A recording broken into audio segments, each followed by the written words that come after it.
Dans les allées du salon flotte un parfum de tour opérateur. Dans la file d'attente, chacun sait quelle langue il veut apprendre, pas forcément la destination pour y parvenir. Anvers.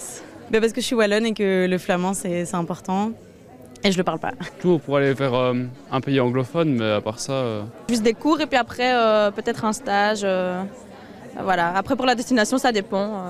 Je pense à l'Afrique pour l'anglais par exemple et le Costa Rica pour l'espagnol, voilà, ce serait l'idéal. Des étudiants qui sont déjà partis en séjour à l'étranger témoignent de leur expérience. C'est le cas de Chloé qui est partie 9 mois à Brisbane en Australie pour apprendre l'anglais. J'ai appris à ne pas avoir peur de parler, ça c'était quand même un gros frein.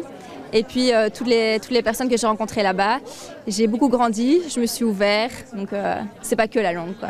L'événement a pour but de faire la promotion des cours de langue et du volontariat à l'étranger. En d'autres mots, la promotion du multilinguisme comme tremplin pour l'emploi. On a beaucoup de destinations pour l'anglais, bien sûr. Donc forcément les États-Unis, ça plaît toujours, ça reste un pays phare. Alors ensuite, après, pour peut-être les plus jeunes, l'Angleterre, ça fonctionne aussi toujours très bien. C'est pas très loin, c'est pratique. Un petit Eurostar et on est arrivé, on est immergé. Et puis après, il y a toujours de nouvelles destinations et ça c'est aussi très intéressant. On ouvre toujours de nouvelles écoles, dernièrement la Corée par exemple, qui plaît beaucoup. Évidemment, selon leur longueur, ces séjours ne sont pas forcément à la portée de toutes les bourses. Les montants de ces voyages se comptent la plupart du temps en milliers, voire en dizaines de milliers d'euros.